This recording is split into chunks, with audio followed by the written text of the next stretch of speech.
Welcome to the Driftwood Podcast. I'm Daniel TheWizard, of course, and today we're going to be talking about, actually, we're going to be doing it a little bit different. We're going to be talking with M West. Kay, how are you doing? I'm doing great. I'm doing great. Thank you for having me. Oh, no problem. So, just to get this all out of the way, just go ahead and formally introduce yourself, who you are, and what you're here doing. Perfect. Yeah. My name is KM West. I am a IT professional and a gym owner, but I also write books. So I'm here in my official author capacity and as a creative designer, and I'm here to talk about my book, which is called Wild Things Will Roam. I'm pumped to have this discussion with you and just chat more. Well, awesome. Well, thank you for making the time. Honestly, the way that this all lined up was just a strike of fate, I believe. Hmm. Agreed. Facebook and social media, the demise of the thing that we all hate also is valuable. We hate to admit it, but it is. Agreed, agreed. There's a degree of connectivity that it fosters that did not exist before. So it's just, Yeah, it allows some of these things too to be expedited as far as engaging in communication in a level that, honestly, when you just had phones that you could call people on, no internet connection like that, it's quite hard to catch somebody. yeah. Well, and I feel like it's done a lot for, at least in the creative space. Like you see people who like meet via TikTok or whatever, and now are Hmm. doing collaborations. And so I think there's a lot of opportunity there. Yeah, I actually Really have good. a guest lined up as a collaborative thing with another guy that does he was doing podcasts, but now he's doing some other things, but it's still in the same realm. But yeah, Yeah. we have something lined up to do another thing like that. So yeah, it's really cool seeing some of these things that like you said, the creative space and allowing interaction, and then like things like Fiverr, like you can just put yourself on there to do work. I even thought about doing it just to get better at some of these things, like even reading Right. kids' college papers, right, Oh, and that's a just great going over idea. and checking punctuation and things like that. Just make a couple bucks Yeah. because I Yeah. used to actually work at a job doing security where I actually had to review everybody's report that they wrote Yeah. and then make it like court worthy, like if it went to Oh, sure. court. Yeah. You So edited it. I would have to rewrite, essentially rewrite their Mhm. report with all of their stated facts and things like that, but make it in a, yeah. So like I thought about putting that to use and reading like college kids papers, and maybe $5 a pop. That's not a um bad idea. You could probably charge more yeah. than that, even as a Yeah, college but look, student. I can't market that I'm good at it. I have to market that I'm cheap at it, right? I have to go with what I know. Okay. Well, okay, but you say that. Once the accuracy is there, once I can prove accuracy, I Okay, got the okay, sure, five sure, sure. star reviews. It's, then I can Fair, get the price, you know. fair. So I get that. so let's talk about how you ended up writing in general. Like you said, we had a Sure. phone call the other day, just to let Yeah. everybody know. We discussed some of these things a little bit, but you had a you kind of had a call to writing, is a way that I would have described it. So how do you feel like you've gotten into this world of being an author? Oh my gosh, I feel like I stumbled into it just like head first. Absolutely. So I started the way I think a lot of people do, and when you ask people who write books, that tends to be the case where it's like, oh yeah, I've been writing since I was a child. And I did a lot of that through school, and you got the feedback, right? That people be like, oh, this is really strong. You should write a book. You have a great voice. You should write a book. And I kind of always prize myself on that. Yeah, like I'm a strong writer. But it didn't really go anywhere. I mean, college papers, basically. So then, somewhere in the early, probably 2010s, I had kind of this epiphany of like, if I were going to die, what would be the one thing that I would regret not having done? And I kind of landed on writing a book. And more so, it was like having something tangible that was like an output of me that would exist beyond me and outside of me. And yeah, obviously, I think anybody who has children knows what that's like. That like you have a kid, and then like they're kind of like you, and they live and they do whatever they will do. But you don't really pick your kids; like they are their own people. And so, a book is different than that. Yes, it does come to life on its own, but you have a lot more say in how it turns out. I think. Uh, so yeah. Anyway, that was obviously I started on this long before I had children, but that was that was the idea. I wanted to have something that was just a piece of me that existed beyond me. So I started working on this particular series that we're talking about today, with some friends, just back and forth, pitching ideas, just for fun. Yeah, so how did And that start? Like the pitching ideas, we discussed that a little bit too, yeah, that we have a you and you we discussed a very similar like tossing process. of ideas. So what was it that you guys were doing? Because I think this is like creative help ideas for people to Oh yeah. overcome some of these things. So what I will say, from the advice side of things, is that it was excellent to get me off the ground because I did not really have the confidence or the wherewithal to start a story and finish it. I started lots of stories, and then just kind of fizzled out. But this one it started as a dream that I had, and I was texting the dream that I had to my friends, and it kind of I mean, it was one of those like 7-page text messages where I was like, okay, Mhm. guys, crazy, crazy dream. And we can talk about that if you want. I have some really insane dreams, and I'm narcoleptic, so I hallucinate. So I have a lot of things to work with when it comes to this Oh. particular sphere. Yeah. Uh, but anyway, so I'm telling them about it, and they're like, "Oh, this is fantastic.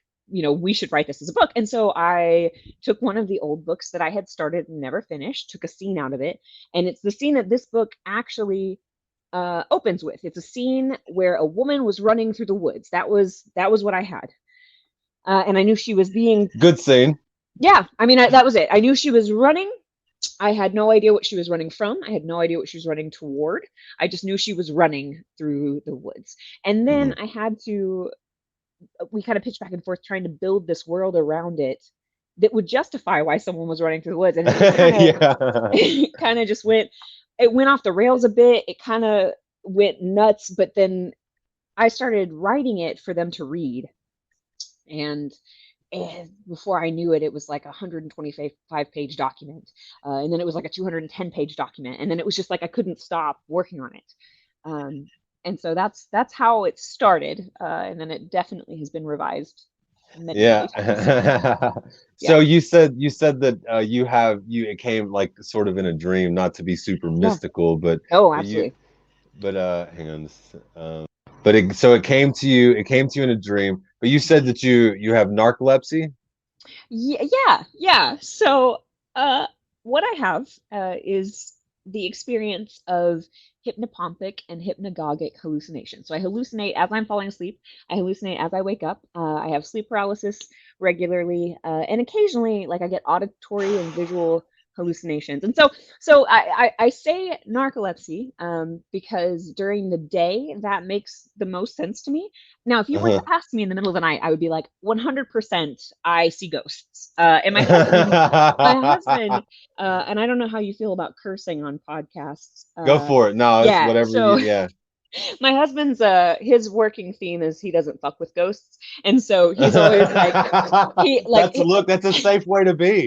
That's that's a it. He's safe like, way to I don't be. know. I don't know if it's real. I don't want to mess with it. I don't want Yeah. to like tempt it. And so I think he is prone to believe that I am perhaps more sensitive to whatever else is out there than the average bear.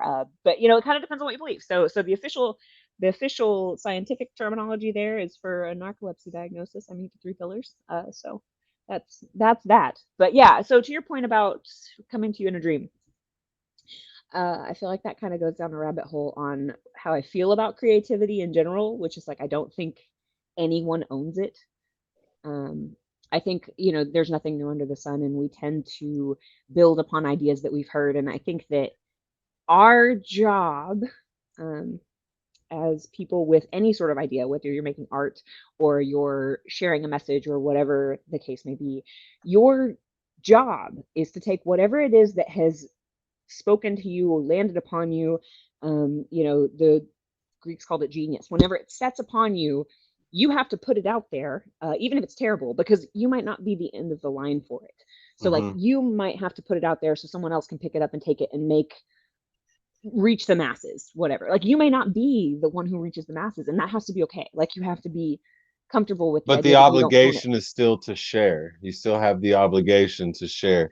So I feel like that way. so how I feel about creativity and things like that, I think that It's just it's an expression. Hmm. Look, it's an expression, and it's just something that extends beyond what normalcy is. So creativity comes in all forms and fashions. And no, Right, like I don't think anybody owns the creativity. I think that once the art form is expressed, that's what it is, and people take with it what they will. right, Right. And right. so like even like in making music or anything like that, I just the art itself, just the expression of the art, I don't necessarily feel like I maybe need to be the one to take it beyond where it is. I Hmm. just try to I want to encourage people to ignite whatever it is within them, so Right, that way like maybe my little bit of guitar playing helps them realize like, oh man, like I really want to play guitar. Or right. Or maybe my pick it back little up even. yeah. Or maybe my little bit of podcasting, maybe that'll inspire somebody to actually have a message and go after it, that everybody's voice is worth hearing. Yeah. All right. And so like I just hope that these things inspire, and look, I have no aspirations to be famous or anything like that. I just would like to pay my bills. you know. Um, Right, right. I'd like there's to be things that we don't doing want to the stress things about. that I like. It would be great Mhm. to make money doing that. Yeah. Um, I mean, that'd be the better way, right? It would seem that way. but I think there's some there's beauty in this part of the process too, right? Where you're taking a side hustle, if you will, Hmm. and trying to build something. I mean, the building part of it is one of the more that's where you learn the most about yourself. And I feel like Hmm. doing that, while you have a stable job in the background, even if you're carving it out of, 10 minutes here, 20 minutes there, wherever you can get it, I feel like there's benefit to that. Um, Hmm. not necessarily being a starving artist, but an artist that because I feel like when you have the passion for something, it gives you energy Hmm. and it doesn't drain you. And so, you could stay up all night. You could work on something and take 3 hours of sleep if you have to because you care about it. Hmm. So like there's a sweet spot in the beginning where you have to kind of live in that space, I think. But I don't know. Yeah, and I I'm not a big think gambler. Maybe some people like I know a lot of folks are like, I'm all in. And if I don't believe in me, no one else will, which is absolutely true. But also like, well, I think oh, that's it's about how one feels about themselves, and mhm, what the likelihood of this versus that are. And right, I think if people have confidence in themselves and their abilities, whichever way they choose is going to work, right. right? Because Agreed. essentially the effectiveness is betting on yourself in the end. Mhm, And so, definitely. like, if you ever want to make it your main thing, you got to treat it like it's going to be a main thing. So it needs the Absolutely. effort. And so you're Absolutely. not. Somebody used to tell me when I was way younger, if you ever want to get paid $60 an hour, you better start working now, like you get paid $60 an hour, Right. and somebody will eventually pay you. So like, and that whole thing with like expanding beyond, you have to have skill beyond where you currently are to be able to get yourself further beyond that. So even Very as an true. author, and you're starting to write books, and like I said, I'm trying to write a book too. It's very early on because it's not a story, it's me trying to recall accounts of my life, and it's difficult actually. I didn't realize it would be so difficult to actually try and write some of those things down. So I've worked It's through some of them, but writing them down is a little bit different yeah, I because think I'm gonna give it to people to read. right, right, right. So I can actually speak to that a little and say Uh-huh. that there's different ways to write. A lot of people write books to market. They find, like this is the genre I want to write in, and I'm going to write this story, and here are the elements of the genre, and I'm going to use those, and it's going to be a real easy, maybe not easy sell, but like it meets the You have expectations a of the market. plan. You have an Right. execution plan makes sense, and you have reasons for why that makes sense. Right. I am not that person at all. Write stories because I become hyper fixated on them, Mhm. and because I use them to process different aspects of my life that I cannot get close enough to any other way. So I write fiction Mhm. because there are some things that I'm not comfortable just staring at in the face, but I could put it in a situation, put someone else in a similar situation, or put someone, play out a series of events, and with a small degree of control, right, Mhm. of the outcome, and that is very cathartic for me, and a very it's a good way for me to explore things that I am afraid of. It's a good way for me to explore things that I'm passionate about. Mhm. Um, and it's kind of a safer environment to do that than I think, living our regular life. So, um, Yeah. it's about processing though. And so I think there's value in all kinds of stories. I think if you're called to write a story, like you said, if you're writing about your life, you need to get it out first. Get it out there, get it on the page. Mhm. And then if you decide you want to take it to market, that's when you give it other eyes. And the more Mhm. eyes you have on it, the easier it is to put eyes on it. You have to get over that nerve of like, Right. I'm going to give you a piece of my soul. Please be kind with it. Well, that's kind of how it was with the podcast at first too. Like when I was sharing it with people, it's like be careful with me. I'm gentle, be gentle. Yeah, You know, it's tender. because I was trying to learn how to be honest, right? Because it was Right, something that was kind of unfamiliar to me, like just being face to face with honesty. I could used to just act however I wanted to. Honesty right. wasn't necessarily the concern. It was just about Sure. whether I was able to achieve what I was to achieve. So, Yeah, in operating in different fashion, when I was starting to share this with people, it was difficult because I was still very reserved as well. I didn't want to talk right. about things because I wasn't sure. Right. So, Right. You didn't know how you felt about it for one, mhm. and for two, I think it's nerve-wracking until you put some distance between you and the process. So like when you first start creating your podcast, right, and you're talking about things that are really vulnerable, it's nerve-wracking to hear or put it out there for other people to listen to. But then you eventually reach a point where you are far enough away from the early episodes that it no longer hurts as much, and it's a lot Yeah. easier to say, "Hey, go back and listen to that," because I've like I opened the wound for everyone, and now it's kind of desensitized a little, so it's okay. You can go pick at Mhm. it. It doesn't hurt the same way. Mhm. And I feel like it was That's a pretty good assessment because I think that that's pretty accurate. I always kind of look at it like I've grown beyond that. So please right, go look at it so you can now challenge where I've become, right, right? And so right, I'll own everything that I've ever said, and I've got confidence in that. And it's also come down to me just saying I've always made the decision that I had to make. So right, it's made me who I am today, and I like who I am. Right. right. So having confidence going forward, knowing that I should trust myself and learning how to do that with this podcast and all these things, Yeah. it's been a lot of fun. So the whole creative process, I think, is a healing thing for me. Yes. And so Same. like that's why I can't give it up. I can't give up the creative process. Right. Right. So like I would be writing these books like they could go nowhere. Like literally no one could ever read them and they would still exist because like Uh-huh. I have to write them. They Yeah. have to exist and in the state that they are which is a crazy thing to talk about. And so when I talk about like the muse or what the idea or whatever, there are things in this book um and again, shameless plug, Wild Things Will Roam for those listening. There are things in this book that are not the direction that I wanted the book to go in. I wanted it to be more of a fun fantasy adventure. And then as I got into it and as I started picking apart different ideas, and there was a very clear, for me, tone of the book for the first part and then a tone of the book for the second part. And I could not bridge that gap any way but the way that it has been bridged in here. And it is you and I talked about this, like it's trauma informed. Uh-huh. It focuses on um, some of the things that are really common in the genres, so horror or fantasy or thriller, that are just rife with violence and then never really explore any of the repercussions of that. Or it's like it's a plot point, right? Like so it's like, oh, your daughter got kidnapped and sold into sex slavery, and now you're gonna go and rescue her. Now you are gonna take ownership of that, and like someone wronged someone you care about. Now you need to go do the. But like we don't ever talk about the daughter. Like Yeah. Yeah. The there one that is was the not the hero. Like the hero does the hero thing, right? But what about the victim there? right. And so this story is kind of about that. So it's about two brothers, Ander and Lash, who are Romani American, and Ander is supposedly on the receiving end of this big prophecy. So Mhm. he was supposed to fulfill this prophecy. He didn't, and the world ended. So this story takes place 15 years later. Yeah, he's done a bad job.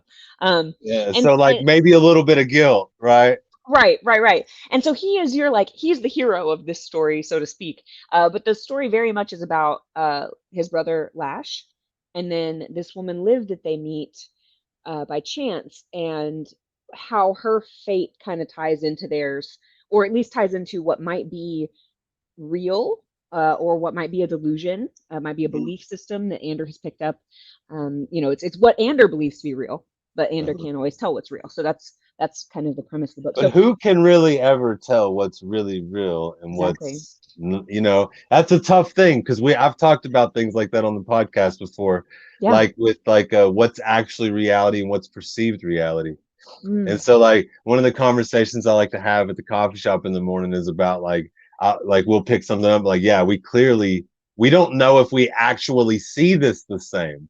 We sure. describe it the same and things like that, but we have no clue whether it looks the same Right. to each Because of our we have learned that this is called a curve.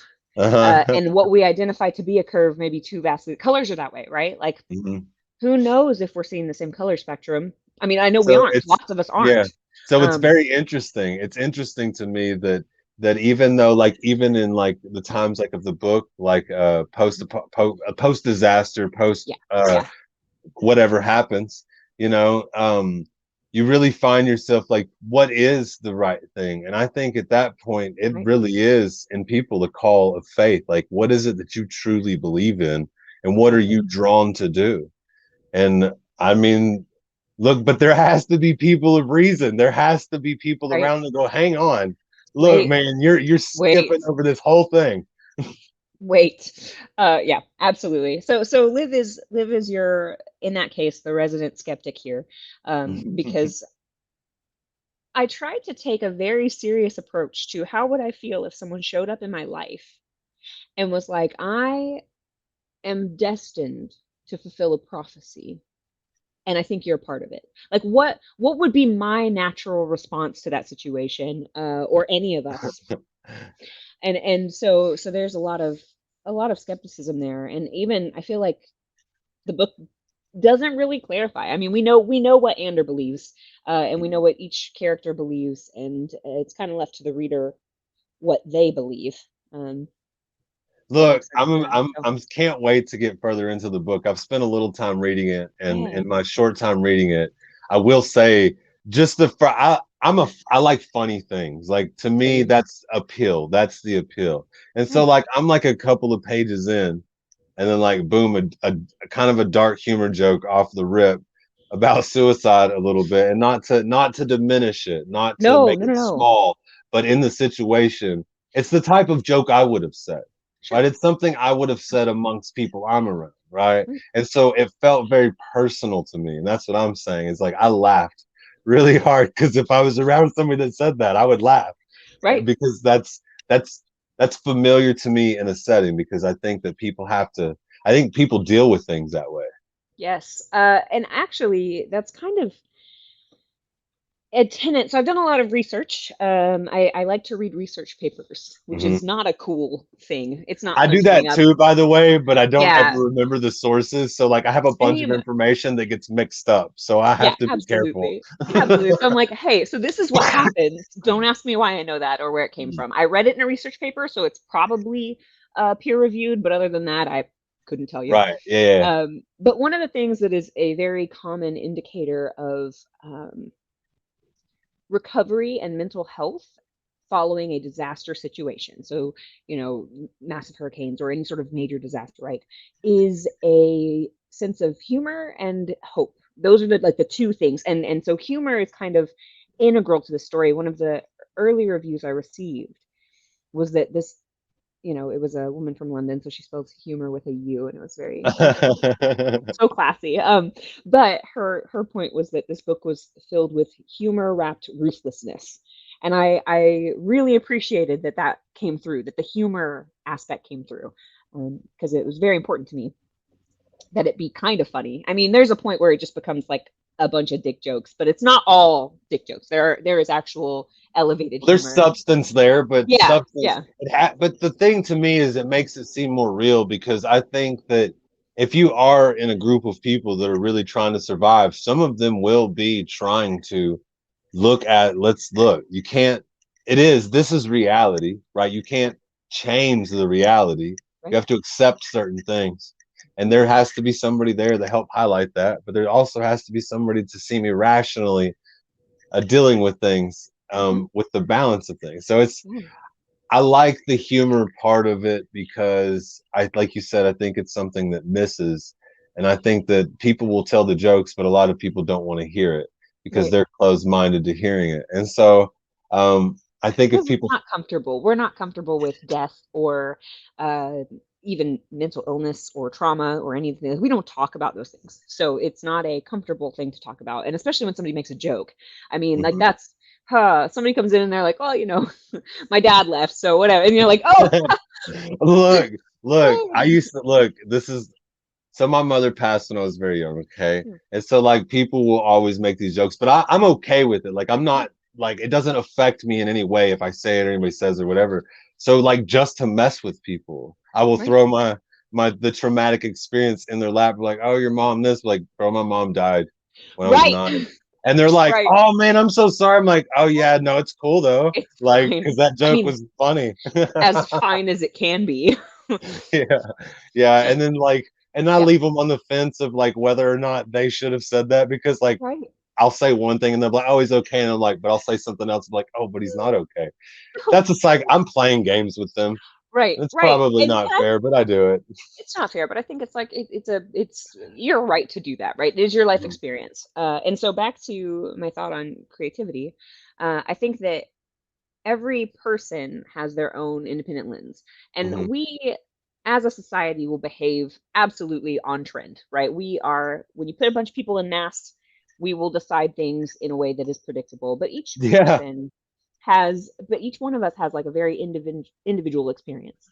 And so I think part of the beauty of this whole like you receive an idea, you form it based on your lens because you can tell your story your way based on whatever experience you have had or the people you've known who've shared with you.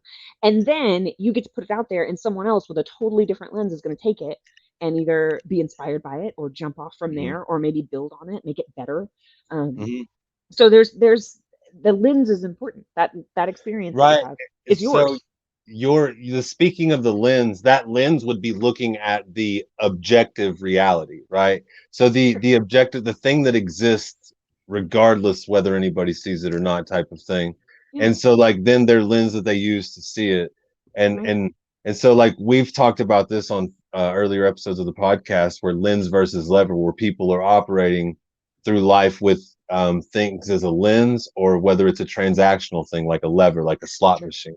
And so like your reference of lens made me think of that because if you are viewing a situation from your perspective, that is a lens, but the situation is still a situation, Right. you know? And so everybody does view it different. And I think that with the book, I think that you bring in different perspectives to tell a singular story. Yes. And I think that it's a really cool approach because what I first noticed is like when you first start reading it, you're reading it through one character and then it goes to another character. And Hmm. then it just kind of gives you a setting and where their minds are Yeah, and the way that's that they're going to operate. And it's really plants a good seed in my mind for a character development because it makes you want to ask some questions like, okay, why are they doing that? Like, but it's like, there's things to uncover and you're really hoping that the author, you explore some of those things. Right. And so right. like, it's really cool. And it seems that I don't know. I'm really excited to finish or to get further into reading it. I So can't wait to hear what you look, think, look, honestly. I've talked to you like we had like an hour phone call the other day talking about. We ended up talking about the book, and I got like super stoked to read it. And I was like, Daniel, let's meet your expectations. You don't like reading. It You could be have terrible. trouble with, yeah. And it like maybe I have to be honest in a way that I'm not comfortable with, Right. right? So like Mhm. that's a reality I have to think because I pride myself on being honest. But Right. so far, I can say that I'm intrigued. I'm intrigued by how the situation exists because I've read like I've went to your website and Yeah. all of that stuff and I clicked on some links and tried to do my thing. I wanted to read the book a little bit, so I went and bought a copy. It might show up today, it might not. Yeah.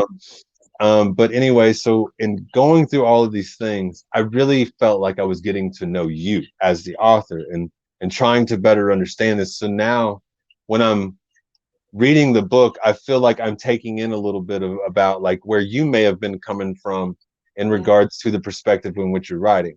And so Yeah. like now I feel like I've gained an additional perspective in the approach into reading it. And so I think that that's super cool because I've never had the opportunity to do that. Sure. Sure. And so my whole game is to gain perspective. That's my Same. thing. That's kind of Right. my moves. So same. Same. One of my one of my strong suits. If you ever take like a personality test, right, and they're like, here are the things you're good at. One of mine is mediation. That's my like my interpersonal skill. I am a good mediator. I'm very good at seeing things from different people's perspectives, which is really wonderful. And I'm trying this year. So my husband, the one who doesn't fuck with ghosts, he he is has kind of unintentionally set a goal for me this year where he was like, you just need to be unapologetically you and unapologetic about the things that you are good at.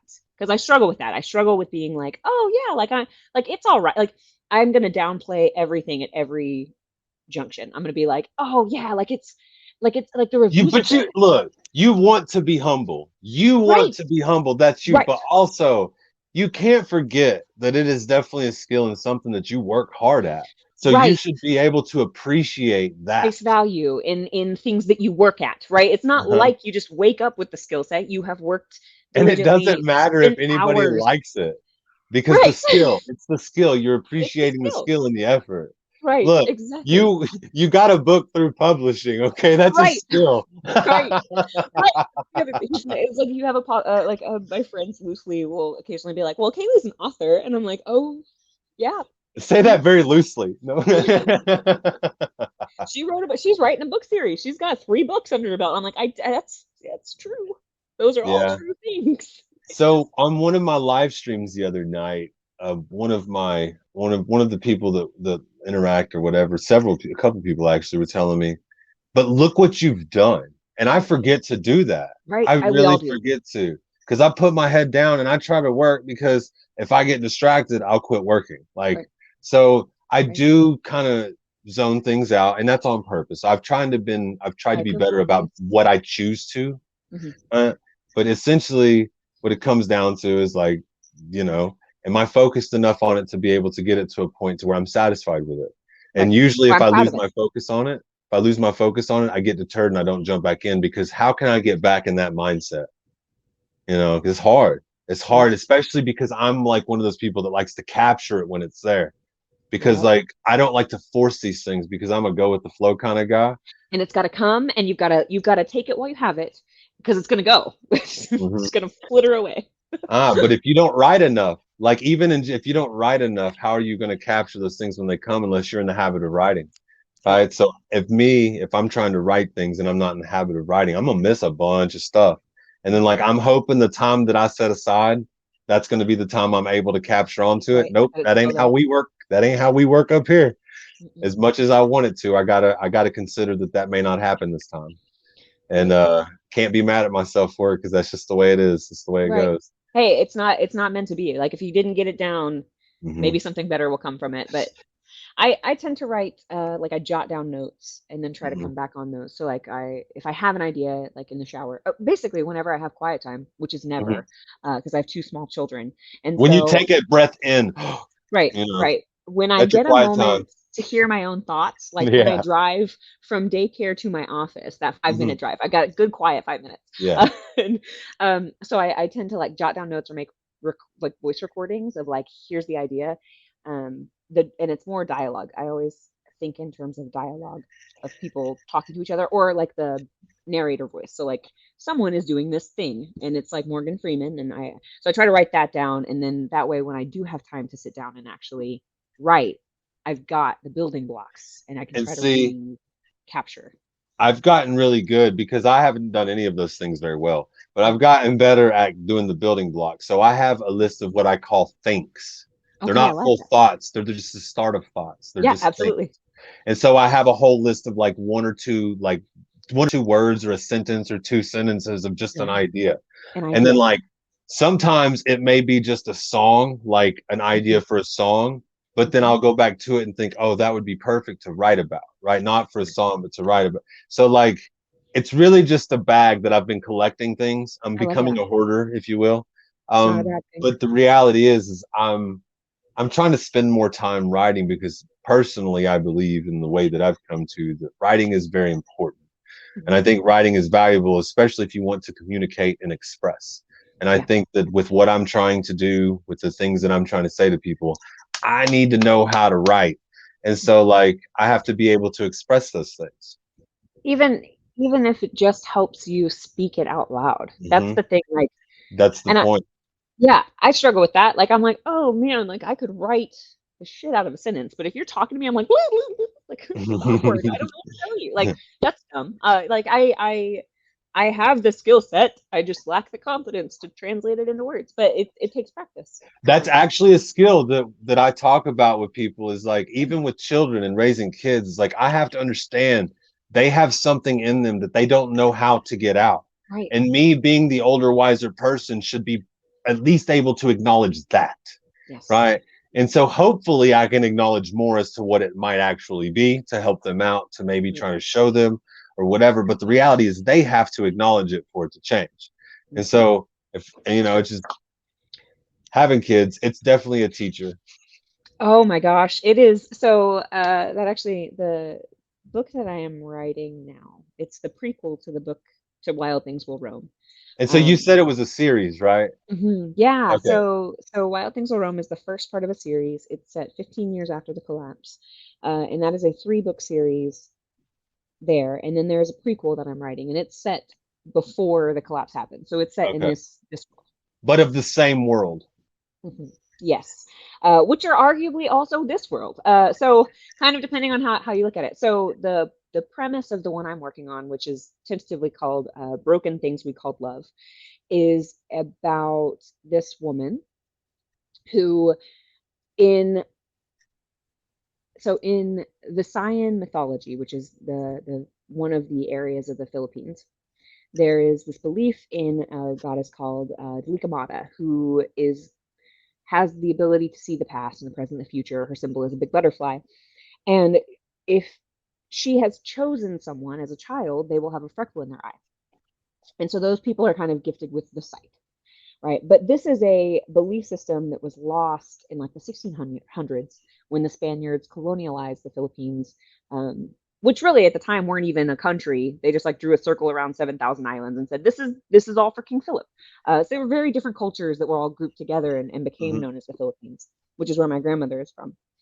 And so the premise of the book that I'm writing right now is actually that this woman is one of those chosen children, and she has been gifted with the vision of past, future, and present. But she lives as a first generation American, and there is no place for that here. So what she experiences are things that she writes off with a modern medical definition.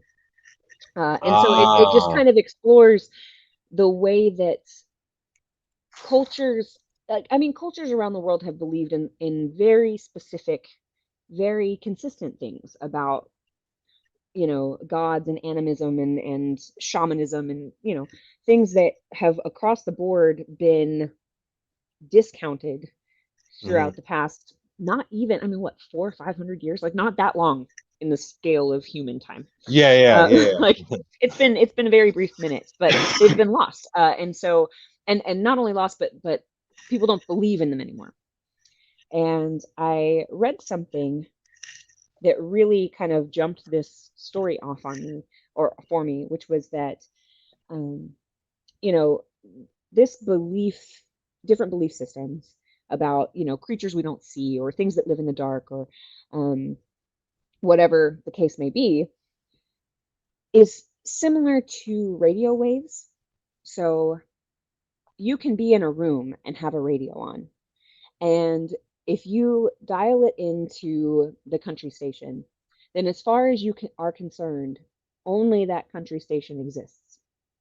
But in the room where you are standing is every other radio station. All of those radio waves are bouncing around. You're just not tuned to them.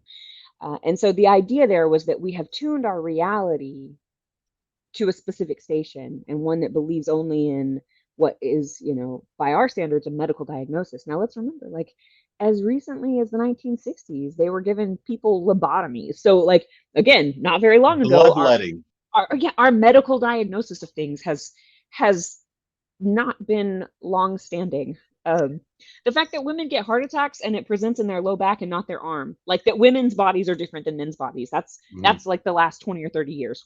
So, um, all that to say, uh, the idea is that we're just tuned. Different people are tuned differently, and so with my own experiences with like hallucinating things that may or may not be there, I'm kind of channeled that into this, and that's the premise of this book: is that this woman lives a regular human life, regular in our world life, but she Mhm. has these myths and things that are coming for her that have come from her history that she's not connected to at all. So Oh, so like it's like something showing up. If she had the knowledge, she would understand what it is, but she's just oblivious to what it is, and it's just affecting her. yeah, exactly. Oh man, that's a metaphor for life if there ever was one. Right, Jesus. right. I'm intrigued by that already because the like I said, the place where it seems to be coming from is from a place of like, look, you got it. People need to talk about these things, Right. right? And so like science fiction, one of my favorite things like about movies, sci-fi, is the Yes. fact that it helps me like measure the world. It helps me like separate myself emotionally from something, but to be able to see the parallels. Process it. Yeah, exactly. You have to be, like I said about fiction. That's why I write fiction, because I need to Mhm, separate myself from it to write it. mhm. And Yeah. so, but I've always had difficulty in other people's stories because like I don't I I don't know. I've gotten better at it though. I've always liked movies and Hmm. things like that of it, but like people's writings, I Yeah. don't know. I've always had difficulty with like with the I don't know. I guess I don't know. Maybe it was restricted to me. Maybe I didn't have access to it, or maybe I just never found it interesting because I would rather learn about a president, you know? Sure. There is nothing wrong with that. I Yeah. think, I think we've But I gotten love the really, sci-fi movies. I love all the stuff like they're anything amazing. that Stephen King or J.J. Abrams or anything like that. Any of those things that make it to movies or shows, I love every one of them. Right. Right. I think, again, though, that comes back to how you view things. I think we're very much like, this is the mold, this is the thing that you're supposed to be interested in. Even reading. I think, we press reading on children. My daughter is in pre-K and she's learning to read, right? And that's great. And she loves it. So it works out well. But I know for a fact there are going to be kids in her class who are not interested in reading yet, who are going to decide that they are bad at reading because they're not interested in it. And that will build the rest of their educational career on them being bad at reading. Versus like if we let kids just like get interested in reading, like it's a main mode of communication. We're all gonna eventually get interested in reading somehow. Even if it's like I want to be able to read my cereal box, like you're gonna figure out how to read, or you're going to want to learn how to read at some point. But we don't give people time or space. Here's the mold. Here's when you are supposed to learn it. And if you don't, you're bad at it. And I think what we're drawn to speaks to that same fire that we talked about when you feel called to do something, like the thing that gives you energy. So if it's watching film, if it's more about the visual aspect of it rather than like translating a written word into a visualization, then there is nothing wrong with that. That is your lens. That is your experience. It's not something you're Yeah, bad at. You I know what I think mean? I think what I really like is the graphic work and the actors, everything Hmm. converging together. Yeah, Whereas agreed. with the story, I'm having to do hold all of those places in my Hmm. head for all of those things. Hmm. And my brain has difficulty slowing down enough to say, hey, this is what a room looks like, jackass. Let's Right. think about the room and the setting. Let's think about Sure. now. If I'm thinking about war scenarios or battle, or if somebody breaks in my house, how I'm going to operate through, man, I Perfectly could clear. silent. Yeah, absolutely. But if you're trying to tell me like there's this library and these things there, I'm gonna have difficulty with it because I don't have a lot of experience in libraries. Right. Oh, there's books Yeah. somewhere. You Yeah. know, it's funny you I, say that, because you see a lot of libraries and literature. Like a lot of times, you can tell, even when it comes down to TV series, you can tell if a TV series was previously a book if someone in the TV series either like has a very robust library or like owns a bookstore or something. You're like, that is some nerdy writer who's like, there's a library, obviously, because that's what we love. Like, it's like this very like it slips into like it's the shared commonality of where that place is. So where it came obviously if from. you're reading a book, you're talking about libraries was a common place to have books. Of course it's Right. going to be there. Exactly. Well, you see it too. Stephen King is kind of notorious for this. It's main characters who are all authors, and you're like, well, write what you know, buddy. Like, Hey, if that's the best experience you can pull from, and mhm, that's the other thing too, pulling from personal experiences to write stories. That makes it such a more real story. So if you know things around you that happen or interact and and all of these things. It allows you to maybe help in expressing some of those things for people, maybe if they can't, because you see the trouble in it. Yes. Yes. Give a And voice to something. that is a big part of this series, like I said. So, and spoilers, I don't know if we're doing spoiler alerts or not. Spoil Um, whatever. spoiler Doesn't alerts.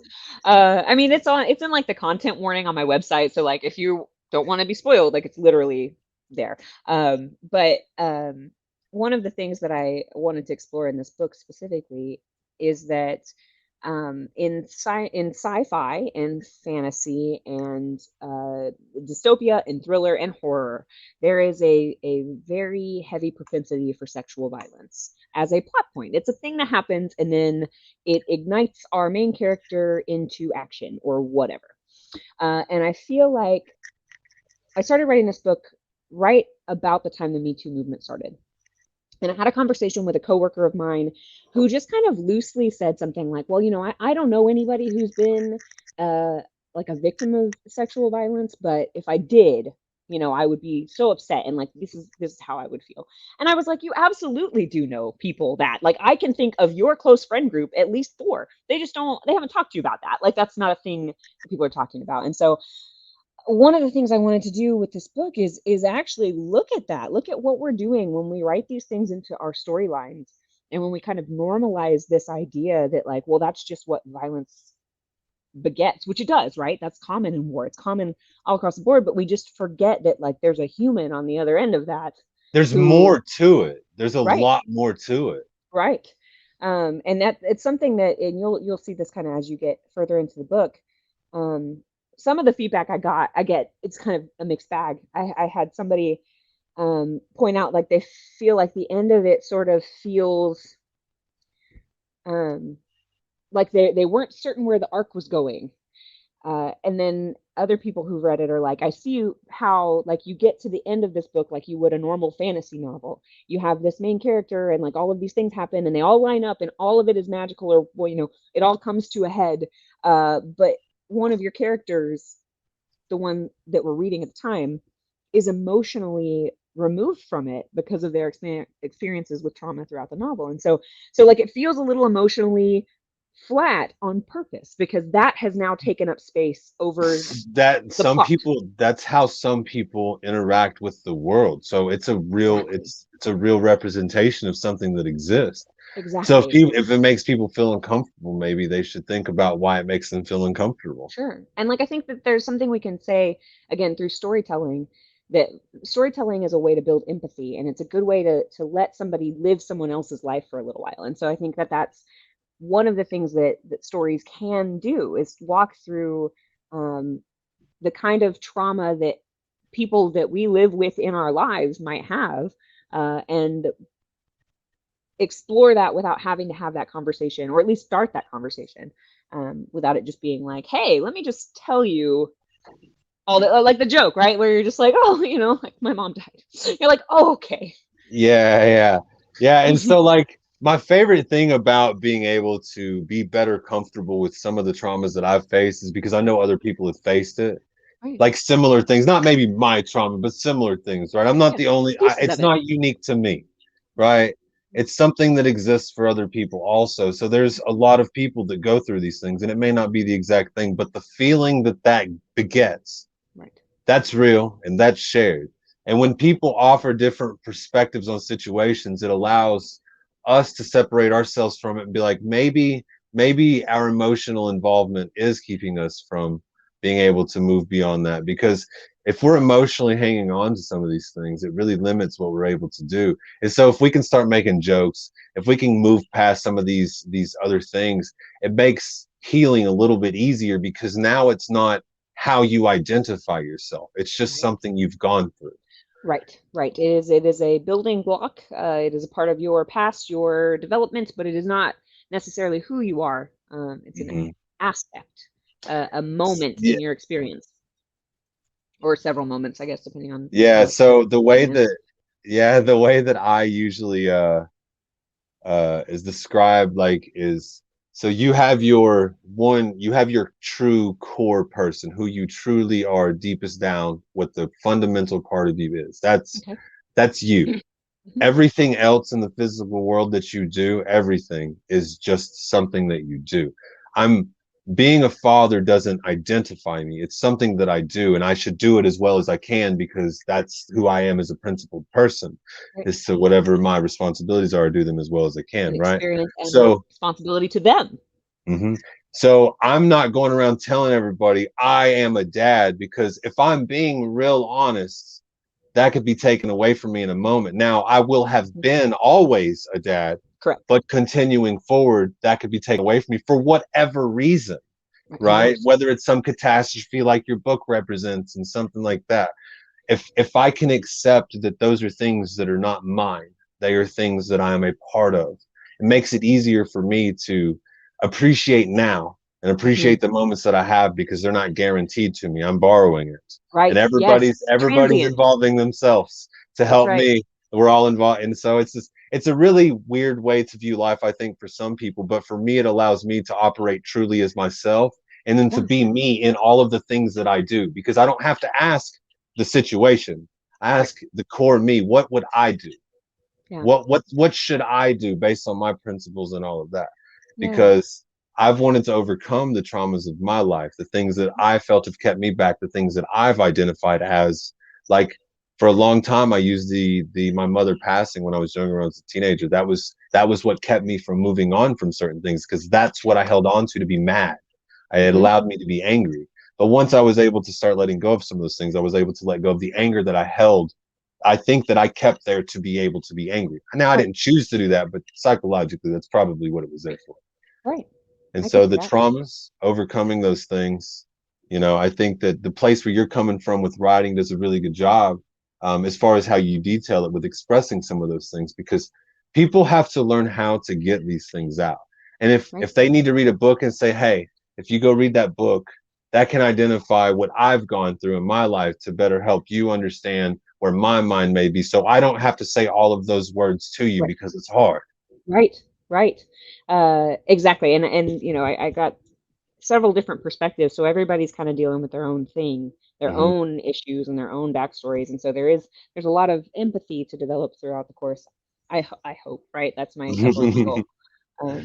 But you mentioned something that I wanted to kind of come back to, where you said you're talking about kind of the transient nature of things, and there is a passage in the sequel to this book that I'm currently working on, where one of the main characters, Ander, is discussing how he stays like positive in his relationships, like why he isn't just faulting people for things left and right. And his kind of attitude toward it is that, I treat everyone I know like they're already dead. And so I'm experiencing this memory of them, and I am in a position to change how I interact with this moment, right? So instead of watching the memory and being like, I wish I had done this, I live in this moment and am trying to do what I wish I would have done. Uh-huh.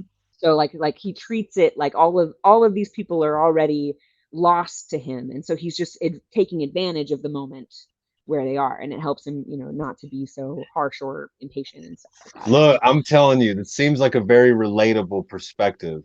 Right. That's what you made me think of when you were like, this could all be taken from me. And it's like that is exactly the same attitude, where it's like, no, Yeah. I don't own any of this. None of this is mine. It's all And just happenstance and good luck and bad genes and whatever else it might be. And here we are. Like, but I think some people, myself included, really appreciate the opportunity to get to experience it because, like, look, it's a miracle.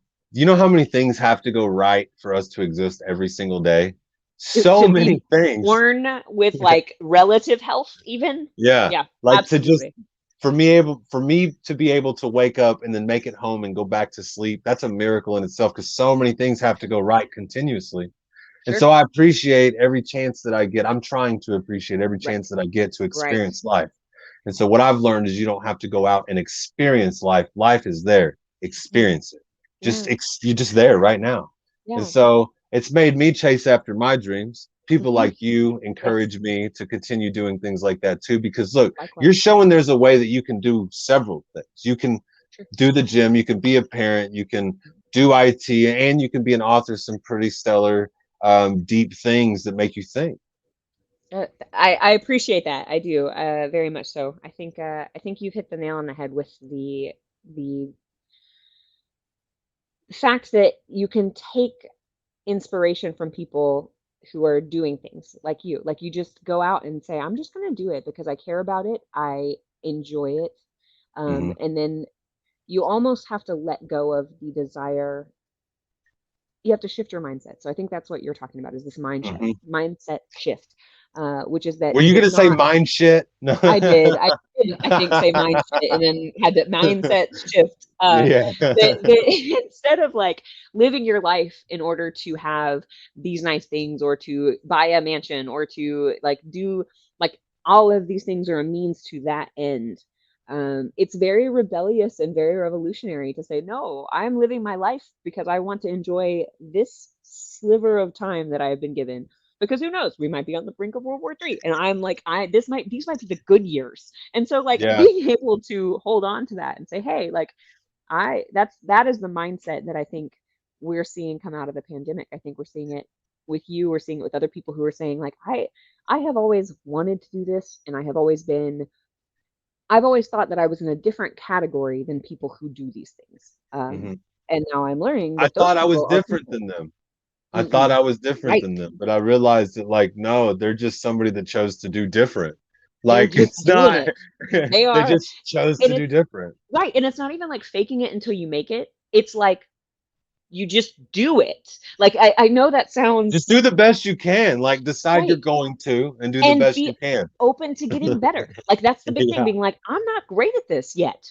I Hmm. mean, I wrote this book 7 different times because the original plot was real tropey and stupid and had no heart. And like it had to go through these several like revisions and the writing style. I had to learn to write. But it made you dig deep It because did. when you dug deep, it was easier to write, wasn't it? Absolutely. Absolutely. And it also, so like the words came easier, and then it made it easier for me to clearly say like, no, this is how I want it to sound. Hmm. Because there, some of the grammar and the syntax is a little um specific. It's character Yeah, specific. yeah, It's we things you discussed can that on use. the phone a little bit about like, being able to tell a lot of person about a person in the way that they choose to interact with the language that they know. Right. And so like I choose to interact in certain ways that I know are kind of lazy or maybe more to the point, but that's because like of what I find valuable in the information that I'm sharing. So you Right. can tell a lot about people, especially if it's different characters that are all speaking in their own way, Right. right? And I Right. think that that's I'm really excited to get through I the book. So I all can't wait to week, hear what you think. yeah, all week I'm going to be reading it. So by the time people are listening to this, I hope to have been further. So I'm actually going to ask you if Yeah. you would like to visit on the live stream that we do. I'll give you it's on usually on Monday evenings, but if you can't, I would understand. But because we're going to talk a little bit about the episode itself, it'll be on the Yeah. next Monday. I would love Next that. Monday. I So would love that. I'll get with you on the details on that. But yeah, I do a Facebook live stream and talk about that. So I'd like to have you come on and maybe share the book live with people there. If you want to pull it up now to show people what it looks All like, right. Yeah. so that way people watching this on video I will go. be able to see it. This is the cover for Wild Things Will Roam. I also am a cover artist. I'm gonna Yeah, do by another the plug way, here. So yeah, if you're looking, if you have, a book or an album or whatever, and you're looking for cover arts, that is a thing I do. You can yeah. find me. So all you'll find all of her contact stuff in the episode description. I'll get all of that and put all of that stuff in there, and then all that stuff. So I want to say I'm gonna close this out. I really appreciate you taking the time to come on. It's been such a pleasure. I'm actually going to go Likewise. ahead and ask you if you'd like to come on again in the future, maybe after you've gone through a couple of rounds of sending your book out, maybe further along, how you are coming along and some of your other stuff. I'd like to share that with the people listening because, look, I'd I'm love really that. excited because the place where you're coming from, I've been hyping it to my wife too. So my Oh, wife hear what she posted on thinks. yeah, my wife posted on Instagram today that I was having a conversation with you today, and that we couldn't wait to read the book. So I Awesome. think she Awesome. posted as the podcast, but really appreciate you coming on. It's been awesome, Hey, and thank thank you. you so much. Thank you. It's been an honor to be here. It's been great to get to know you. Again, I feel like you said the stars have aligned to bring us here, so I can't Yeah. wait for more. Well, this is for everybody else. Thank you guys for listening. And like I said, if you want to plug right here, audio wise, where people can find you at, so that that Yeah. way, if they want to catch you up or find your book or wherever they can find it, whatever you want to plug here, drop it in. All right. Yeah, absolutely. You can find me on Instagram, Twitter, and TikTok at KM underscore West underscore. That second one is important because the other one's some person I don't know. And then my Facebook page is facebook.com/KM West Creative. That's Kilo Mike and then West like the direction. And then my website is KM West Writes, WRITES.com.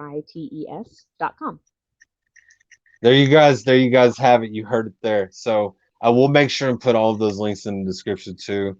Thank you guys. Don't forget hashtag be driftwood. I love all you guys. And thank you so very much for watching, listen, do all the things that are helpful, share, comment, do all the things that they don't like me to tell you to do and all of those things. But love you guys. Thanks for listening. And if you're watching for this probably first video edition, thank you for watching. So we really appreciate it. So Thanks, thank you guys. everybody.